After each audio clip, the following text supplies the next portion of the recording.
I think that like the first 10 years of any artistry is just finding yourself. As an artist, think about it. If you've been doing it for 3 years, which sounds like a long time, you're a fucking 3-year-old. You're a toddler. The One More Time Music Podcast. Genuine conversations with genuine people about music. Hosted by Henry with a 3 and Playback Ben. Went from Beamer Coops to Pencils. Don't want this to end, so pop that one more time. Pop that one more time. Pop that shit like one more time. They pop that one more time. Ladies and gentlemen, welcome back for another episode of the One More Time podcast. One more time. This is going to be a good one, I can already tell. I have a good feeling about this one. I do too. I'm your host, Playback Ben, here with my co-host. Henry, but where the E used to be, we put a 3 to make it unique. What's up, Ben? And Henry, who do we have on the podcast today, my friend? Welcoming in on the 28th 28th, I think your math is correct. episode of the One More Time podcast. You know him from hit singles, I'm in Love with a Stripper and Buy You a Drink. It's T-Pain. Oh, that's a good one. T-Pain in the building. I've gotten T-Pain before, so I like that. Thank God. And he's a legend, so I'll take Legend. that. You know, I'll take that. I task Henry with these, celebrity lookalike roasts, and sometimes he delivers, sometimes not so much. This one I think was a good one. Life is hit and miss. It is. And today you hit. Thank you. There we go. In all seriousness, folks, we have recording engineer, mix engineer, producer, artist. What else? Yeah, the list goes on. What and on. else? Awesome human being. Yeah, Oh, man, I the list appreciate it, goes guys. on and on. We have Kelechi on the podcast. Kelechi. What up? What up? So what up, what Kelechi up? has already made an appearance just without him actually being here. We have Faye in the building as well. Shout out Faye. Shout out, Faye. Episode, God knows what. I honestly can't remember at 6 this or point. 7, but maybe back. Kelechi, we appreciate you coming on, man. Thank We're you going to guys for dive right having in. me. So you are also a first-generation American? Yeah, I'm correct? a first generation Nigerian American. Awesome. So Yeah. with Nigerian parents, there is some stereotype of them Straight being... to it. Yeah, exactly. Let's get straight to it. Talk about it. They've been known to be strict and all about education and Yeah. very, school focused. What are the 3 career choices that your parents probably gave you as Nigerian parents? This is a rhetorical question. He set you up. For those that it's aren't honestly familiar. just one career. It's doctor, lawyer, engineer. Like it's just one thing that you're allowed to Dr. do. Lloyd Janier. Yeah. Dr. Lawyer Engineer. Yeah. That's awesome. You are none of those things, so hopefully they... A little bit. I'm an engineer, so I mean, I guess I didn't. Correct. I didn't Yeah. miss it Technically, totally. audio Yes. engineer. I'm not sure that's the engineer they That meant, was but... not. Yeah. It was But not. no, That that's- wasn't what they were going for. but That's funny. But yeah, so we shouted out Faye, who's in the building. You guys met in middle school, yes. according to the tale he told. So what bonded you guys together, would you say? In middle school was just we had the same homeroom. It was Mr. McRoberts. Yeah. Yo, there was some Cobb County legends in that homeroom. 7th grade. Same homeroom, but also very much so class clowns, I Yeah. believe. And I think you guys bonded over like making a teacher cry. There was a teacher we both like tag teamed, and it's so I feel so bad about it. How do you feel now. about it now? Now I've Poor like, Mrs. Bruner. She was just trying to. The worst part about it, she was just trying to go to work. Right. And there were 2 And there you guys 12-year-olds making her life miserable At work. at work. And there was nowhere she could the go. worst. I feel so bad about it. But yeah, that was like our first that was the first dummy. That's how friendships are first born. mission from making there. teachers cry. You go through shit together. So you had the physique of a linebacker. Okay. Right? But you weren't really a sports guy. I played 3 years of football, 6th grade through 8th grade. I played Linebacker? Nah, I played offensive line in I think 8th grade. They put me on D line. I was not good. I was whatever. I was like exactly. I was like 3 steps below me. You were that sound effect. Exactly. I wasn't good, but I was just large. That's half the battle. Like basketball, you But got to yeah, be so tall. you were more into like artsy things. Yeah, right. yeah, 100%. Like what were some of the things you'd be into? Growing up, we played with Legos. We drew a lot of drawing. What kind of like pencil on paper or like markers? Paint? Mostly I did pencil. It's crazy. I used to from elementary school up through. I would draw like Dragon Ball Z characters, and then that started getting into me drawing like my own characters. That So I would anime make up. guy. Not really, and only strictly Dragon Ball Z. Dragon Ball Z just guy. strictly The only one. Yeah, the only one. And then I would do, but then I started like making up my own characters, and I started making comics and all kinds. Yeah, you of stuff. were doing comics Wow. for like the paper and stuff, right? Yeah. When I was Whoa. in high school, Yeah, was it like political cartoons or like what were you doing? I was actually a young revolutionary. Okay. Yeah, I got. This is my favorite thing I did in high school. There was So I went to a new high school in the county, and it had gotten built, and there was like a bunch of kind of like new-ish rules. Like it's hard to explain. Like there was like rules like you couldn't like have holes in your pants. Like you couldn't wear jeans with holes in your pants. Like it was like Wow. yeah, it was just like Elitist. extra. And I made a comic of something making fun of it about how it was stupid, and they printed that in the school printed newspaper? it in the school newspaper and changed That was the rule. progressive. Of That was them. viral They back in the changed day. they changed the rule. I freed the I'm the the Nelson whole Mandela pants. of that school. That's Wow. incredible. That's incredible. So you start making music. Wow. And you were part of the group that, Faye talked about, Standard. Yes. The Standard. Yeah. Right? And you were not rapping under the name Kelechi at the time. What was your name? Pre-standard, it was Submit. Submit. That was Submit. my old rap name. Yeah. And Submit had some Christian origins, right? Yeah. I was a Christian rapper. You were a Christian rapper? Yeah, once upon a time. So was it submitting to Jesus? That's exactly what it was. Yeah. That's precisely. Good job, what it Henry. was. Thanks, man. Yeah. Hey, yeah, that was it. I'm here. That's wild. Yeah, that was so long ago. It was like 15 years ago. So were they like Christian bars, like about? Mostly. Yeah. Honestly, it wasn't mostly. It was like maybe like 40 to 60%. Okay. And But then, all like, positive messages. all positive stuff, or like, oh, I'm sad, Oh, okay. And not that oh, I'm sad is like, A negative thing necessarily. yeah, but I think that it's just like, I think back then I didn't have like the ability to like articulate. I didn't have the ability to know how to make that interesting. That makes sense. I didn't. Yeah. I hadn't gone How to express it in a way you felt was adequate. because it wasn't like, not to say it wasn't real for me. I didn't have the words yet. Yeah. It It was just a feeling. But So I assume you grew up in the church then. Like Yes. you didn't just, pop out a Christian rapper for no Yeah. reason, right? I'm going to try this out today. Yeah, exactly. So, Yeah. so Christianity was a big part of your life growing up? yeah, I went to my church, man, like probably 3 times a week, all throughout from elementary, like the end of elementary, like 4th grade, all the way up till I graduated. But yeah, and it was like an all encompassing thing because it was like we had social lives there. It was like church was like we had like we would go on trips and like had social lives. And, like people dated people. It was like very, very encompassing. Yeah, I feel like they should make like a TV show about There that. 100% could have been a reality show. Right? Because I've heard similar stories of like my friends that were big in the youth group scene. Man, and, like I am a there youth. was the I'm gonna be drama, honest with you. yeah. I'm a youth group legend. Ask about me. Oh. I'm a youth group I will. Group legend. 100%. Kelechi the youth group 100%. legend. Or no, Submit the youth group legend. Submit is a youth group legend. Ask about me in these streets. I'm telling you. That's funny, man. So Kelechi also has some Christian connotation, It right? does. It does. Yeah. Tell us what the meaning is of your name. Kelechi, my name is. Is that your real name? Yes, that's my government. It's Igbo, which is a tribe in Nigeria, and it means we thank God or thank God. Yeah. So yeah, Yeah, there it is. That's beautiful. Yes, yeah. My mom went off with the names. Yeah. Shout out moms. I just also find it fascinating when artists do choose to use their, government name as their artist name. Yeah. Everyone has a different story of why, right? So like, why for you? I think that it was like the music had started becoming very autobiographical and just being about my life. Like, especially from when I dropped probably my first project. Not that I wasn't telling my story before that, but I go back and I listen to my old stuff, and it's like, I think I was doing my best impression of what I thought an artist was. Yeah. And, Wow. and Like the I was- authenticity wasn't necessarily there. Yeah, exactly. And not even in a, I think I listened to my old stuff and it was a lot more contrived. And not in a bad way. Like, you go through phases and you have to grow. It was growing pains. Yeah, it was growing. And Yeah. figuring out the like creative. That word contrived has been a huge part of like my like beat making career. That's when I'm making beats. I'm like, am I just doing this to do it, or is it adding to the overall thing? I think that like the first 10 years of any artistry is just finding yourself. Yes. Like you're not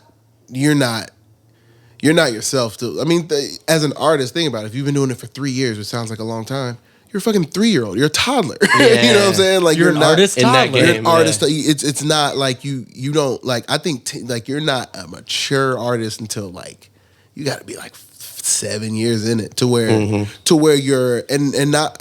And this is just my experience, but to where your influences start to not be as apparent. Like, you know how when you're doing something that like is influenced, and you know that because you've created your own voice. But like, I think a lot of times, I think about it, this is a lot with like Childish Gambino. His old stuff sounded like Kanye mixed with Drake. You know what I'm saying? It was like Kanye and Drake, Kanye's funniness, Drake's honesty, and like, you know, like emotional intelligence or whatever. Sure. And then he evolved. And then now it's just like he just sounds like himself. Like his voice on Redbone is like, who sounds like that? That's a great project. You know, exactly. Yeah. And I think that time is the only thing that can really like get you there. It's cool because we've talked about that a bunch as far as like in the beginning, you have to emulate people. You have to. You have to. There's no.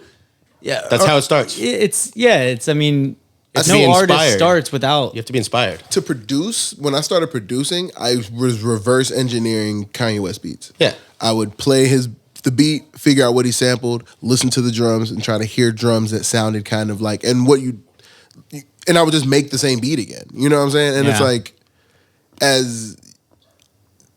that's the definition of contrived. You know what I'm saying? So it's like being contrived isn't even necessarily bad. Yeah. It's like it's a tool that you need to do just to like learn the language of creativity. You have to know that muscle memory in your head, you have to understand that. And then it's like, okay, cool. I know these rules. How do they apply to me? Mm-hmm. And exactly. And then hear certain things that your own brain and like creativity is birthing, right? Versus just the pure copycat, which unfortunately, I mean, that's just how you have to start. I mean, it's just part of the process. You gotta get it. And also like the stuff gets made that like speaks to you and it makes you be like, oh, you know, it's like you have to know what about this beat did you like that made it appeal to you enough. You know, you have to understand that. And like, I feel like copying people is the best way to do it. Good artists Steal like an artist. Just steal. Yeah, we just did steal. I have a whole YouTube video. Yeah, I was Steal gonna say Like you an did a Artist. YouTube video about that. Yeah, 100%. I'm big on that. So was there like a specific time? Because I mean, you were doing music up through middle school and then high school and whatnot. You know, was there a specific time that you can kind of reference where you were like, okay, I'm all in now? Yeah, this is 2013. 2013. Yeah, what happened? Dropped out of school for the third time.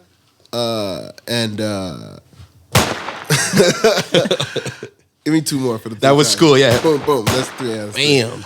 yeah, dropped out of school for the third time, and then like I had a real like honest talk with my brother. He was like, "Look, bro, like you gotta do what you care about in life. You care about music, just do it. Like that's all you do, you know." And he was like, "I'll help you out." And then from then he was like my manager, you know.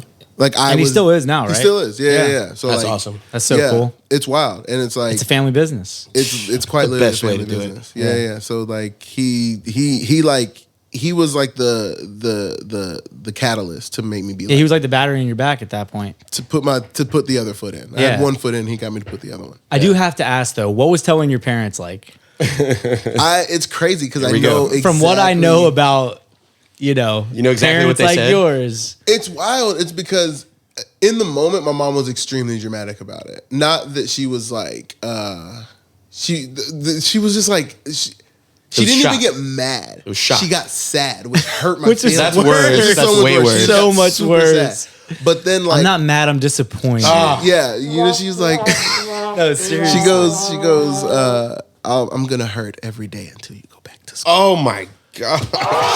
Yeah. But just Was for the first people thing she out said. there, Was what it was at first. And then like At first. 3 days later, she came around. she came around. She That's was pretty like, quick. yeah, it wasn't super long. I thought it was very like fast. 2 5 year process. I think- like I'm I sure think- it was still gradual though. Yeah.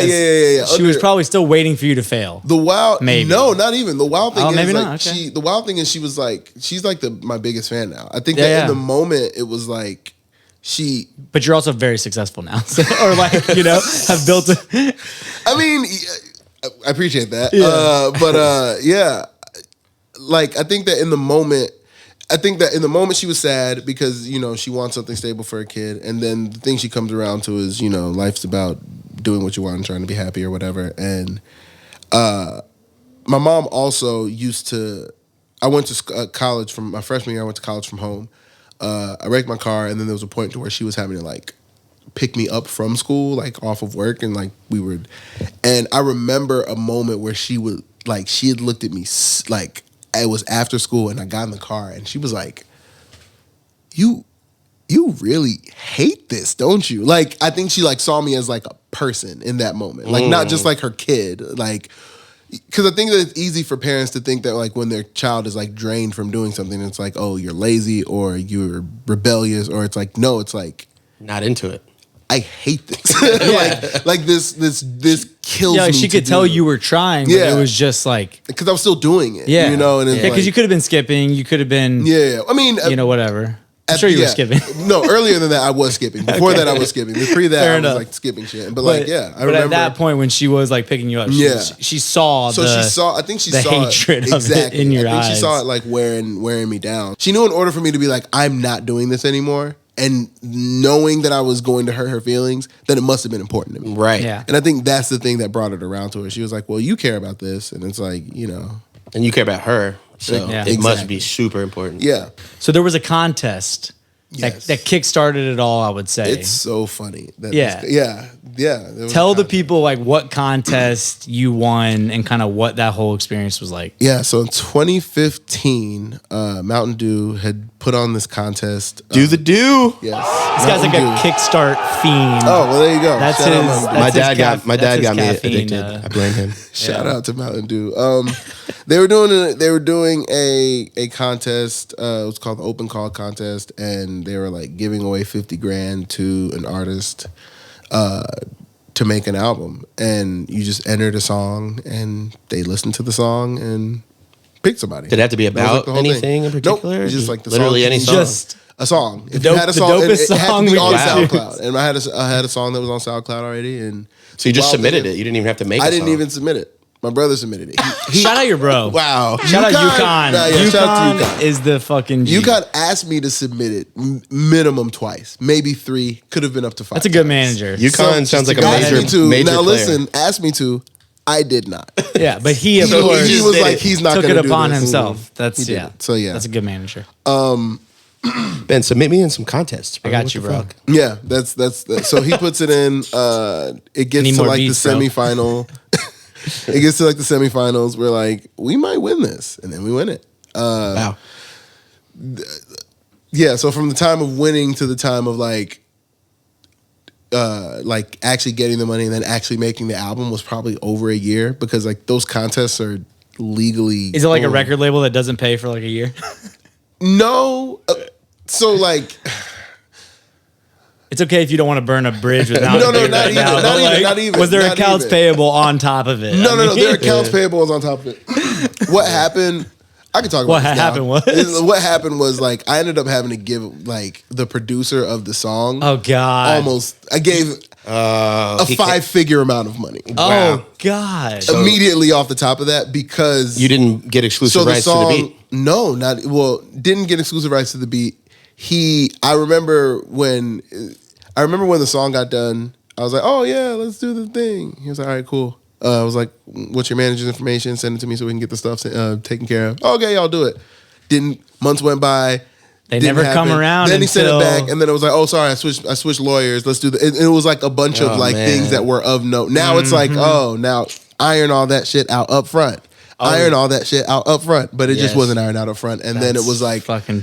Oh, his man. lawyer was so good. Shout out His lawyer his was so lawyer. good Shout because out. it was like there was a Got him moment. a 5-figure they deal checked- off a Mountain Dew contest. He had That he had no nothing part. to do with. He just woke up Yeah, in yeah, 5 yeah. figures richer. Yeah, So yeah. let's- But that happens. That showed me that happens. Let's learn a lesson from this. Let's hit him with it one more time. I just wanted to like talk to the artists that are listening real quick, and this is coming from a producer. Artists, if you don't have exclusive rights to the beat that you put out, Or and you're- some form of agreement. No, I'm talking about exclusive rights right now. If you don't have exclusive rights to the beat of the song you're putting out, You're exposed. and the song blows up, the producer can ask for any amount, any percentage that they want, and if you don't agree, they can remove the song from everywhere. I mean, the whole they internet. can remove the song Legally. from anywhere. They are just in front of you and the money. That's Yes. just what it is. Like the producer can just step between you and the money made from said So get your song. Yes. fucking paperwork straight. That's it. But also So- on the Get other a good side, lawyer. on the other side of the coin, Juice WRLD sampled Sting, blew up, became Juice WRLD, and then Sting came back and took 90% of that song, Lucid Dreams, but he still became popular. So I don't know, maybe Steele too. It's up to you guys. Yeah, I mean, it goes so many ways. I mean, all things considered, like, Was it worth it? You know, like, yeah, you had to pay him, but was it still worth it? And it's not right? it's not like I came out of that situation like, you know. Like No, yeah. So tell us what. worst, Well, yeah. So what did result from that? Right. So lot. I mean, yeah. So I ended up so doing tell us the kind of what you project. did with the money, Cash and, like, prize, with the, and they finance an album. Yeah, exactly. So I did an album. I got some features on it. tell us about the BJ Before the Quarter. the Chicago Kid feature. How'd that one happen? He was on tour with Big Crit. He was in Texas. We were trying to get the album done. I forget what. It might have been November of like 15 or 16. It would have been 16 because the money didn't come for like 8 months because of that legal situation. I link up with him with BJ in Houston. Like you fly out there. Yeah, we Just go for out- this, Yeah, right? yeah, we went You're out like, there where 'cause, are like, you right now? Initially, I'm on the way. There was another singer. There was another singer we were trying to get on the song, and like I think he was busy or like the budget wasn't big enough. He was like, "Yeah, but like you know what I'm saying? I love BJ. I could introduce you guys." And like he introduced us. BJ was cool. Ran it. Did the record. Flew out there. Linked up in a hotel room, and went for it. Yeah, that was it. And Nice. he was Yeah, BJ's great. Yeah, He's he just like, laid the verse down in the hotel room with you right there. Yeah, laid it down. I engineered it. Did you record it? I engineered That's it. awesome. Yeah. And that's the cool thing about like artist engineer stuff. It's like me and him really just like really talked it out, like how we wanted to be. So like it was like a real collaboration. So it was cool. That's dope. So that was the prequel to Quarter Life Crisis. That was Yes, called that Before was the Quarter. Before the Quarter. Yeah. That album. Before the Quarter, and then Yeah. you ran with your follow-up project was Quarter Life Crisis. Yeah, it's wild because like I didn't even realize Quarter Life Crisis was like the final in kind of a bit of a trilogy because it was like Loose Change into Loose Change had Want on it. Want won the contest. So the contest kind of leads to Before the Quarter, and Before the Quarter is a prequel to Quarter Life Crisis. Yeah, and so I mean, that's a lot of marketing and branding around this idea of Quarter Life Crisis being 25 years Yeah. old. I assume, right? Like, were you was there any truth to the name? Like, were you feeling that way? You hear all that shit that I was just talking about?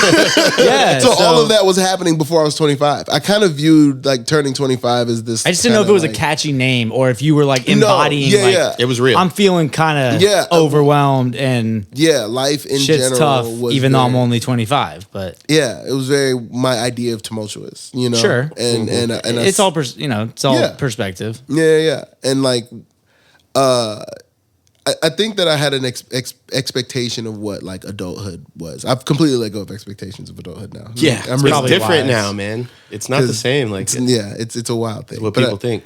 But I think that what Quarter Life Crisis kind of was, retrospectively, was like a kid's idea of adulthood, and the disappointment in that disconnect. There's a disconnect between the kid's idea and the adult's reality, and the crisis occurs when you're like, well, fuck this, you know, like, and it's like, you know, all the things that happen in that. There's like crisis of purpose. There's crisis of relationships. There's crisis of familial relationships, romantic relationships. Like these things happen in the age, and you know, and they're not what you expected them to be. They don't happen in the ways you expect them to happen. Happen in real regular life ways, which end up being stranger than fiction. So at that point, you kind of already mentioned the fact that you were clearly recording. So I mean, you were recording, producing, mixing your projects, right? Like those first, I guess 3. Yeah, I recorded You were doing most it of them. I do production probably about like 40% of the time, 40 to 50% of the time. At that time, I was doing more. I'm trying to do less. Do you like take beats from people and produce around their beat? You know, I'll do a lot of that. Now is more so what I would do with beats that I get, and then. But at the time, I was like producing most of my own stuff, and I was probably doing the cover art. you had to feel a little overextended. Did you see that? Yeah. Did you see that as a blessing or a curse? Did you like being able to do that, or was it kind of to Henry's point? Was it a little bit? It's much. I think Yeah, it's a lot. It's a lot. But like, preferably, I would like. I'm getting to the point to where I'm doing less and less of that. But yeah, it sucks. Like, it sucks. When the more you know, the more you can help, even when you give away, start delegating. And the more creative you can be, just knowing that certain things are an option. If you've never produced and you never engineered, you don't even know what the possibilities are, so you can't even express like to a person what you want. So just dabbling gives you the knowledge to be able to do that and dictate it to someone else. Yeah, but like talking about the more you know, I mean, you're a big, I mean, like, you love to learn, I feel like. I mean, you've taught yourself everything, you know, from the engineering side, you know, to the producing side, of course. No, it's wild that like YouTube University. It's wild. I dropped out of college to go to YouTube University. I got a doctorate in YouTube University. Dead ass. He's a PhD. I know from so YouTube much University. shit. YTHD. Mostly, even the stuff that I've taught let's myself. start handing out diplomas that are just like PhD YouTube University. To the nth degree. I'll get you one and frame it for you. I need that. He needs I need that. 100%. Yeah, YouTube taught me everything. I would watch Just Blaze make beats, and then I would just like figure it out. And that like taught me like the mechanics of it. Yeah, but and you're not afraid to like share the sauce too. Some people are kind of like afraid. They kind of hoard it. Oh, that's so funny. Yeah, but I feel like you're someone that is almost like overly excited about like, yo, check out this new shit that I learned. Right? Like sometimes I'll find myself nerding out about something I've learned and wanting to share it, and realizing that the person I'm sharing with does not care. Like I'm like, oh nah, but like you can. And it's wild. And they're just like, want to share it. Word, yeah, like they don't care. The people that are afraid to share the sauce, your sauce is limited, fam, and your days are numbered. So don't be afraid. Like you got to have like an open mind. Abundance. I know I can't run out of this shit if I tried. I can't spend all this sauce. I have so much sauce. Sauce wallet full. Yeah, that's funny, man. I mean, so you were quick to see success, I would say. As far as, I mean, like, like your projects early on, like every release was getting picked up by playlists and whatnot, right? I mean, like, Quarter Life Crisis was playlisted really well. I think that like it was like every Quarter Life single Crisis was from the project, and wow, if not everyone, I think there was 13 songs. It might have been like 11 out of 13. Like, which is some sort insane. of editorial playlist, which that was a blessing, huge blessing. Yeah. Did you feel like you knew what to do with this success? I mean, I think the coolest part about that was when your manager is your brother. Yeah, like they care about you to not have to, for that to not stress you out. Mm-hmm. Like I have like my mind on those things, and when I find myself becoming obsessed with them, like you kind of like I got that part. I can, so it's like. In that capacity, it wasn't necessarily stressful, but like there is a bit of like, kind of feel, I don't know if pressure is the right word, but it's just like, No, it has to be that. Yeah. I mean, shit, you're getting 11 out of your 13 songs picked up by editorial playlists. There's got to be eyeballs on you that are like, what the fuck are you doing next? Yeah, and luckily, I think what happened is we ended up being able to like tour that project a little bit. Like, we ended up doing a couple shows with Chance, and we did a couple shows with Wale. And I think that was like, people saw like the kind, like a degree of like ascent. So it's like, okay, cool, there's something there. But like, I don't know. It's hard to know what like if you're doing it right. He's on the inside. It's hard to know. Yeah, at the time. But now you're sitting here. What do you think that you could have done better to maybe capitalize on some of that success? I mean, I assume you do have some. You're a little bit older and wiser now, right? Like what? If there's a younger person in a similar situation. Yeah, exactly. We're always trying to give people the sauce too, right? As far as like, if you start to see yourself catching a buzz on editorial playlists and getting to open up for people, whatever. Get on the road, stay on the road, and like reach out. If people are fucking with you on the internet and you're getting on playlists and stuff, you got to start using your relationships to ask what tours can I get on? Like, and people. And how do you do that? Like tactically. Tactically, I mean, I'm gonna be honest. Just so you know, there's got to be luck involved. Because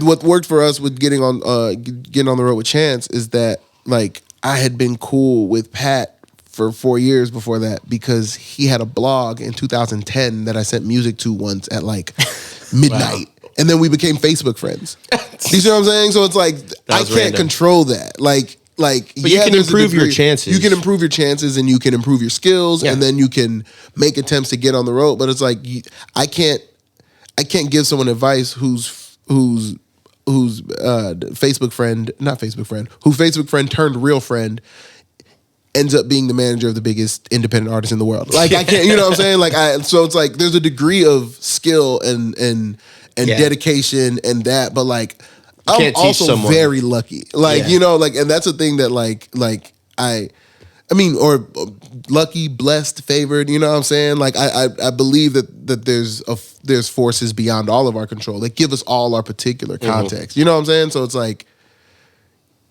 try to get on the road, like reach out, you know, if you have some motion and you have your songs are getting playlisted, then yeah. So that was an artist to artist, like communication or sorry, maybe manager to manager or artist to manager. That wasn't through a booking. You know, I'm literally trying to give people like tactical things of like, if you want to get on the road, that's just, someone's got to think you're dope. And you got to know them. Yeah. And it doesn't matter about booking agents necessarily. Especially the first time you get on the road. Because it's like, what do you have to prove? I mean, if you're doing shows in your hometown and people are coming out, then yeah, somebody will probably be like, oh, when I come to Atlanta, you can open for me. You know? Yeah, I know people that's advantageous to them. But like, other than that, you know, it's relationships. And like when you start a relationship, where it ends up being is totally, you have no control over where that person's going to be. Only thing you have control over is being a good person to them.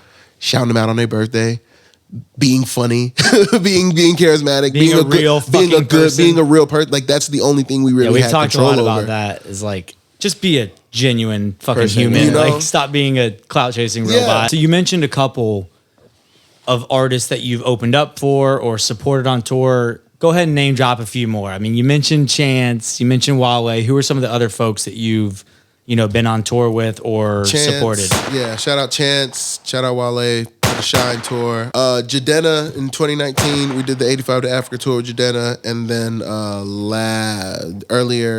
late September, we just got off the road with Omale, artist out of Nigeria. Shout out Omale and the Ajebo Hustlers. You did. Yeah. So let's talk about Jidenna though.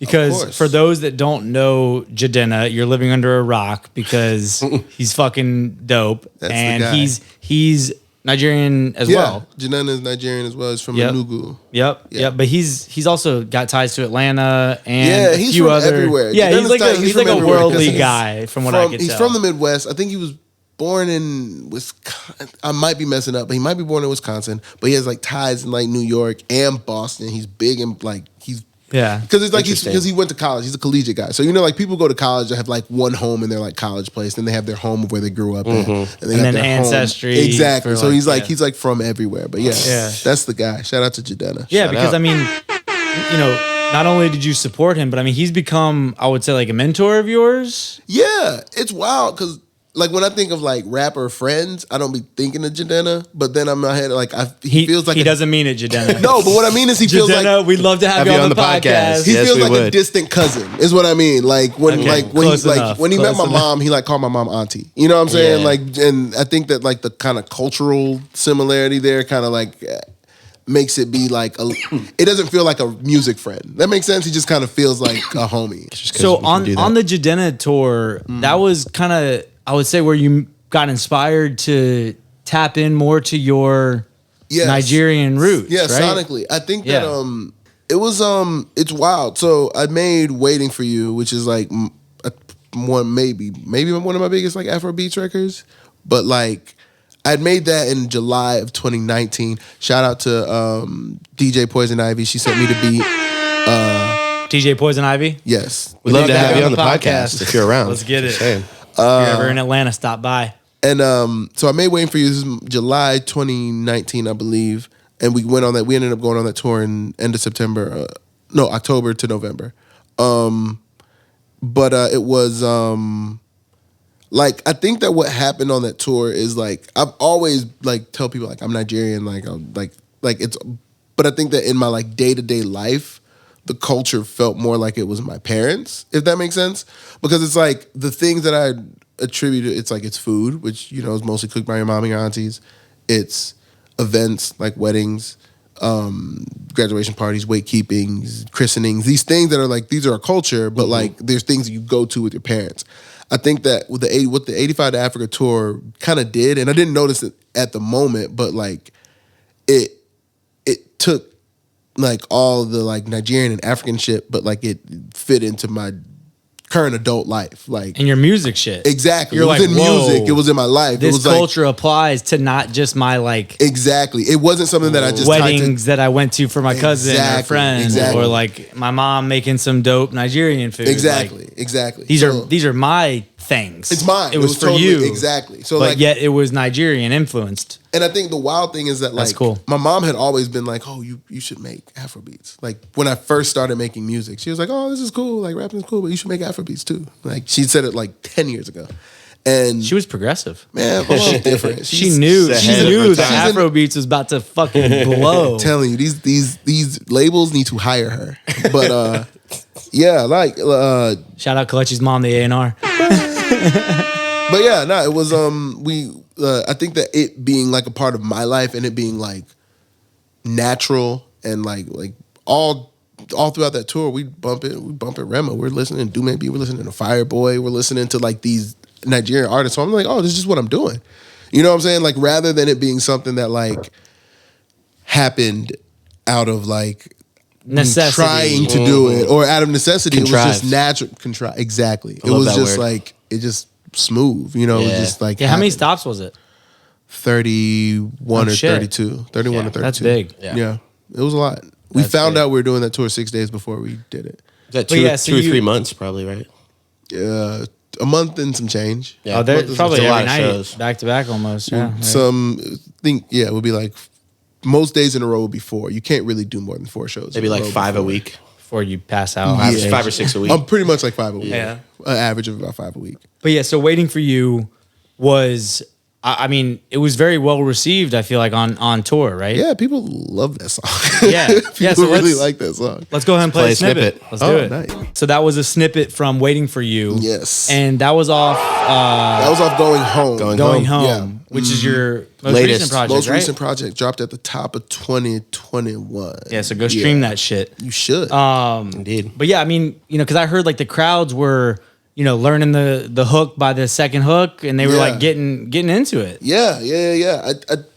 I think that's like the mark of I won't say a good song, an anthem. You know, what Yeah. I'm I was gonna saying? say Like, a good live performance Live song. song. A good live Exactly. song. There's lots Exactly. of songs we all love sitting in our houses, Yeah. in our cars, whatever, that we don't need to sing the hook. Exactly. We don't Exactly. have to. Yeah. But at a those are- show, But at a show, you want that You wanna participate. repetitive, catchy, the shit you can learn by the second time you hear it, Exactly. right? And people liked it. And people still like it. So yeah, it was cool. It was definitely yeah, like how many cap rooms were you playing?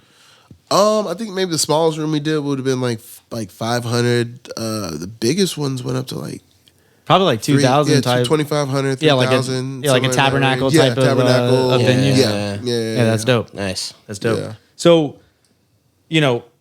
mentioning that you tapped in a little bit more to your, Nigerian roots, how many songs would you classify that you've made like that are Afrobeat centric? So you've been doing it what, two or 3 years now? Yeah, Yeah, now I'm because like- that's one. yeah. But like you said, That we got On Me, we got The Word, we got Thank You. I'm trying to think of what else on on going because On Going Going Home was the Home, yeah. first tape that you had leaned into. yeah, that, right? exactly. That was the first time that I had like messed with any like Afro beats or Afro pop vibes. So yeah, it was like I think it's 13 songs on there, 14 songs. It's like 6 Oh, really? Yeah. About half. on that album. Yeah, Okay. about half. Yeah. And what I kind of did was since it was called Going Home, I tried to take the like sonics. I like started them. It's like rapping at the beginning. You know what I'm saying? It's like the niggas really on tour.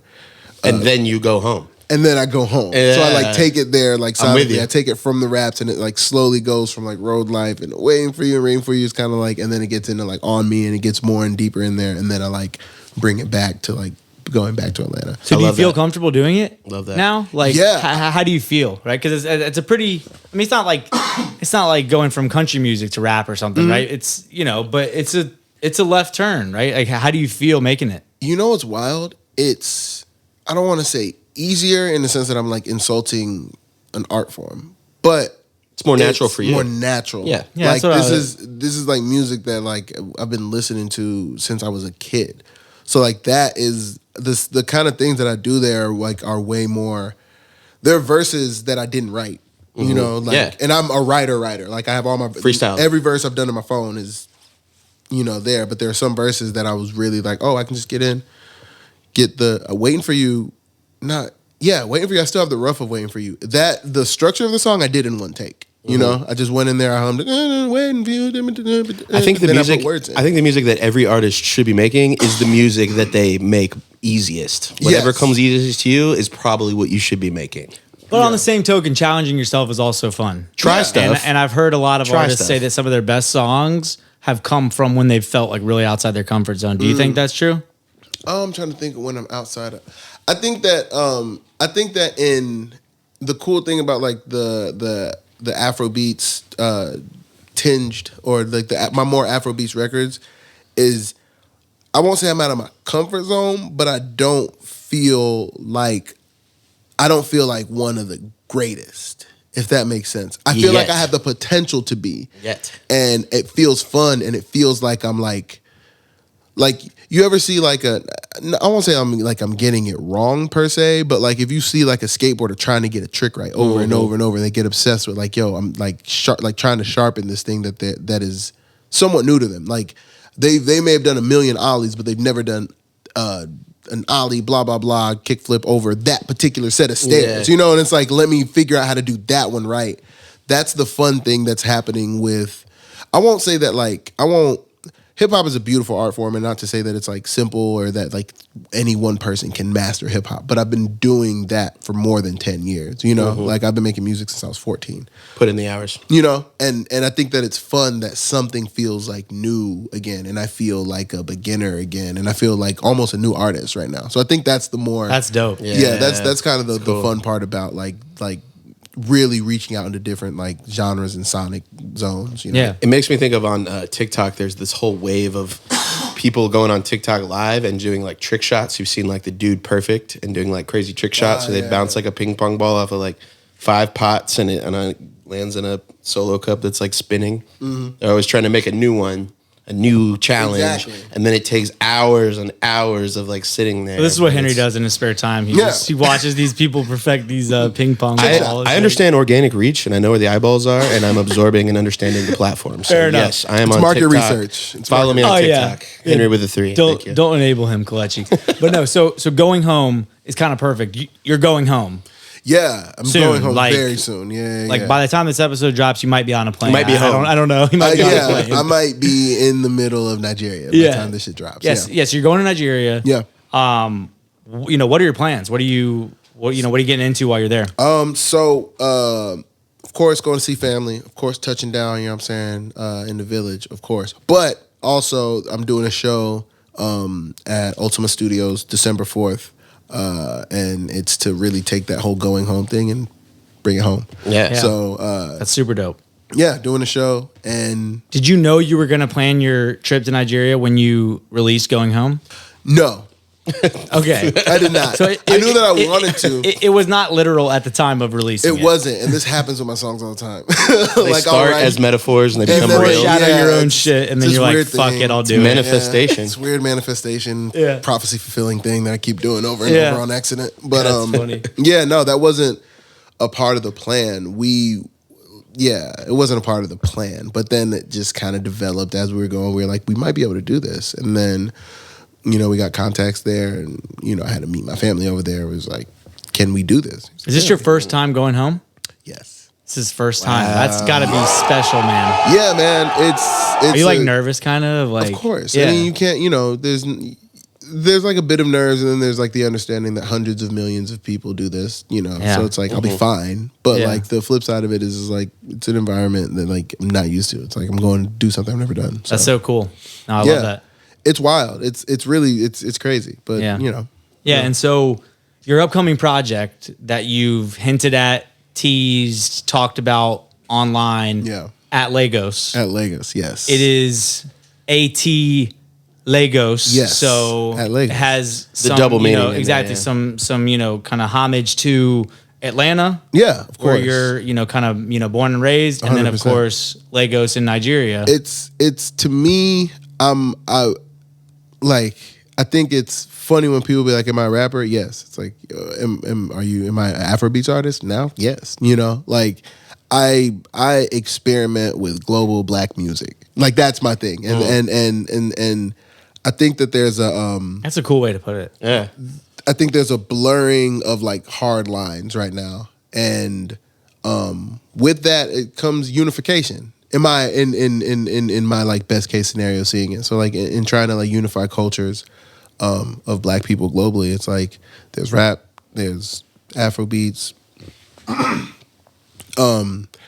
Elements of these two things exist in both. You know what I'm saying? There's really good like Burna Boy raps really fucking well. You know what I'm saying? And then on the flip side, you're not gonna go to a good party in on the States and them not playing the Afrobeats. You know what I'm saying? Like that's where we are as cultures right now. Like the things are combining in ways that people did not kind of foresee. It's like the Pharrell, he gave like the speech at like Harvard or something. It's like he's like, you got something great like chocolate. You got something great like peanut butter. But when you put them together, you know, it's like the two great things coming together. Yo, I feel like hip hop is the lines between hip hop, you know, / rap music.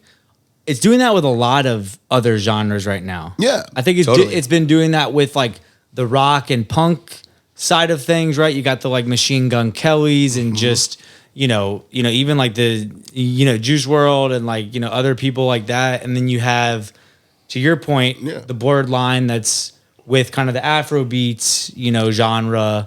And I just as a hip hop fan, like I love that shit. Yeah, I'm like, this is so cool that. Yes. And pop music, even, of course. Country. I mean, Lil Nas X. 100%. And what we've watched is, and we've witnessed something that not every generation gets to see. We witnessed peak rap. Yeah. That's what happened. It's the new pop. It's literally pop music. Yes. Rap is popular music. Now, country music has trap drums in it. Right. Yeah. K-pop will have a rap verse in it. Yep. Now we saw that happen. And as cool as that is, that's amazing. Like, it's amazing. But the other reality we have to understand is that the only place that a genre can go from number one is down. It's the only way. That's the only place it can go. We got to get ahead. That's the saddest thing I've ever heard you guys say about it. I mean, I think that all right, Mr. Glass half empty. Jesus. He's right though. Less about it being sad, but more so just like the reality of it is like. Let's embrace it now. Let's celebrate it. What's going to happen is it hits its peak and then it proliferates throughout the rest of everything until one day we look back and we're like, oh, I remember when real hip hop was real hip hop. It's what's going to be. And but there's trap drums and everything. Yeah. It's not going anywhere. No, for sure. Henry, I think we're at a final segment of the One More Time podcast. It's my favorite segment. It's everyone's favorite, Henry. Are we ready? I think we're ready. Oh my gosh. Here we go. Kelechi, if you're not familiar. Okay. This is the Rapid Fire Rampage. This is an attempt to kind of tap into your subconscious mind and just get some quick answers. There's 3 separate parts. I'll go over them as we get there. Okay. Just buckle up because this is going to be a ride. And I've got some great questions. I'm actually really looking forward to this rampage. He was touting how good this rampage is earlier today. I don't want to. Might be my best so set much of questions. Pressure. So much pressure. For all you other guests where he just half-assed it, he claims he put his whole heart and soul into this rampage. Wow. So you guys be the judge. Let us know in the comments if Henry has a good rampage this time. Let's get it. And how Kelechi does with his answers. Well, it's really about Kelechi. Let's be real. No, it's about judging your rampage, actually. Okay. Thanks, Ben. Sorry, Kelechi. Part 1 of the Rapid Fire Rampage, I'm just going to ask you some short answer questions. Okay? That's it. Short answer, one word? Like just... You can riff for a couple seconds. All right, cool. Do you? But it is supposed to be rapid fire. Okay, I'll get to it. And Ben contributes a lot to making it not rapid. So we're going to try and breeze through this. I'm going to try and zip it. Yeah. Rapid Fire Rampage, episode 28 with Kelechi, starting with the short answer. Here we go. What is the most important thing that you would say you learned from your parents? My dad always says when you're driving, you have to drive the car in front of you and behind you. And my mom has always taught us that even if I have 3 siblings, there's 4 of us. If we have 1 grain of rice, we split it in 4. Ooh, fire. God, Mama killed that one. Yeah. Now that we got that nice touching question out of the way, we can get a little ridiculous here. Okay. An obedient and well-trained Tyrannosaurus Rex has appeared in your backyard. Okay. You can't give it away or sell it. What do you do with it? Oh, that's mine. It's your new pet? That's my pet. That's my homie. You raise it? I'm riding it to places. It's obedient. It's like a logo. It's whatever you want. there will be a period of time in which it will take time for me to trust it. Sure. And once I can, that's my guy. Kelechi, you've got $1,000 and you have to double it in 24 hours. What do you do? I have to double it in 24 hours? You must. Or what? Bad things. Okay. I got to double 1,000 in 24 hours. The feds are listening. Shh. Nothing legal. That'll do. Good answer. That'll work. Nothing legal. That'll work. Tell you that. That's an acceptable answer. Kelechi. And this is why people turn to drug dealing, kids, because they feel like they have no other options. Kelechi, if you were an emoji, what would you be? Probably the brown heart emoji, because I'm brown and filled with love. Kelechi, if you were an app, what would you be? If I was an app, I'd probably be one of those news apps that tells you what's going on, except just not bad stuff. Unbiased news. Yes. I mean, it might be. Little biased. No, it's biased. It's biased towards good things. Like, I don't really like telling people bad stuff. Okay. Kelechi, in 20 seconds or less, teach me something that I don't know. 20 seconds, let's teach you something that you don't know. Okay, so fertilizer is one of the main elements in it is phosphorus, and that's a non-renewable resource. And Morocco has like 70% of the world's phosphorus. So in the next 100 to 200 years, we are slaves to Morocco. Damn. Or everyone Bro, starves. this guy Wow. just came out of the woodwork. Yeah. No one's answered that question better. That question stumps phenomenal. everybody. Yeah. Kelechi, how many raccoons would fit on a blimp? How big is the blimp? There's no additional information. It's a bad question, bro. Agreed. Is that your answer? Disappointing. Kelechi, how do you like your eggs? Scrambled with cheese. Part one of the Rampage. Scrambled with cheese. More salt than pepper. More pepper than salt. More pepper than salt. Interesting. Yeah, that sounds fire. Scrambled with cheese all day for sure.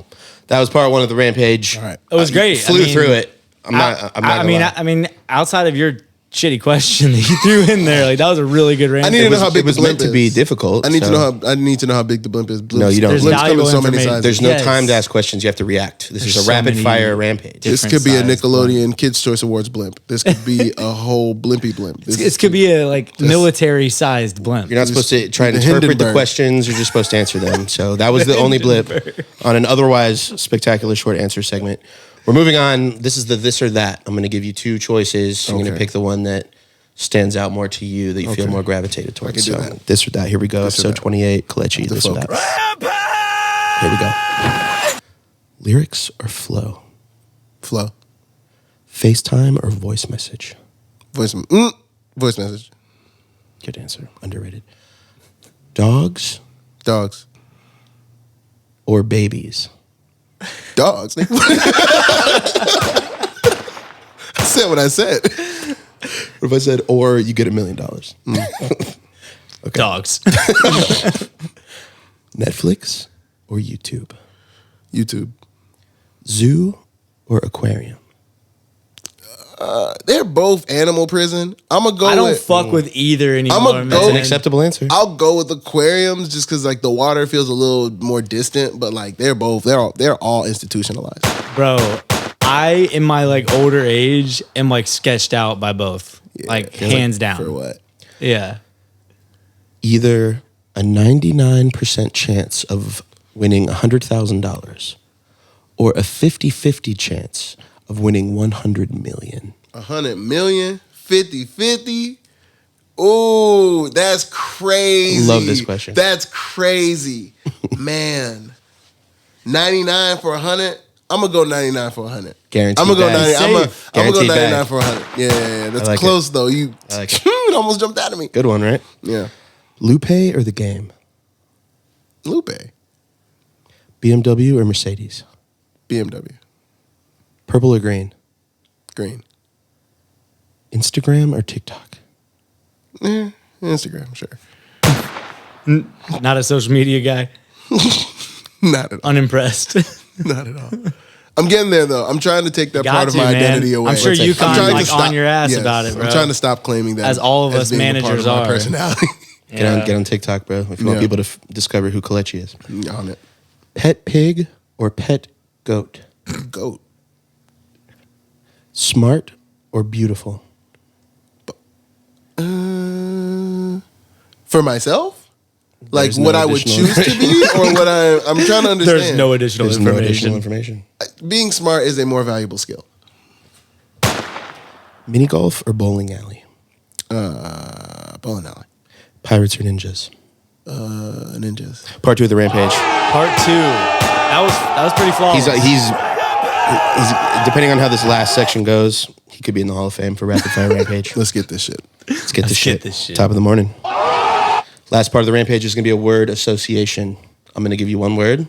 You give me one word back off the top of your head. All right, I gotta close my eyes for this. That's right. The less you think, the better. Here we go.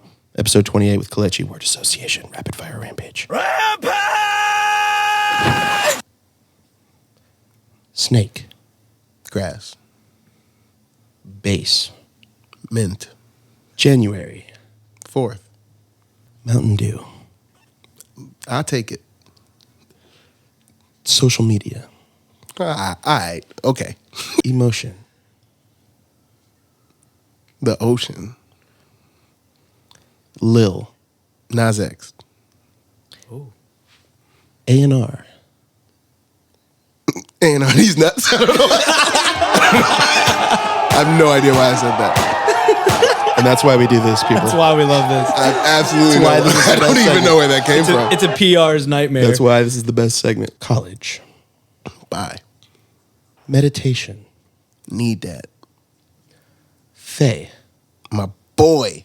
I was giving you a chance to clap back at him from his. I know, and I was. He's It's the bigger wild. man. It's wild because I knew that I was gonna get Faye, and like I love that motherfucker, bro. I can't help myself. He took we the do high too, road. man.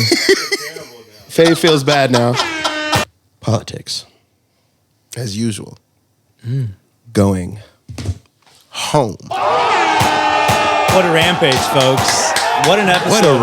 rampage for real. I told you that was going to be a rampage. I'm impressed. Woo. I'm impressed. Wow. You know, after obviously we got to speak before Faye's episode, but really, you know, having you here today, man, to tell your story, it's an incredible one. You've come a long way, but I love the fact that you're like embracing this new sound and kind of like tapping into this new, you know, space for you. Yeah. Because it sounds like it's like gotten you going again, right? Because Yeah. Reinvigorated. Yeah, exactly. So Yeah. I'm looking forward to it. I wish you safe travels, you know, going home. I hope that your trip, you know, to Nigeria is everything that you want it to be. I hope the show's packed to the fucking, you know, brim. Yes, sir. Man, I told my brother. I said if we get 20 people in there, it's Madison Square Garden. Exactly. If we get 20 people, And that's the kind of attitude he has on everything, folks. So really appreciate you coming on. And Henry, until next week, what are we doing? We out. We getting the fuck out. Peace.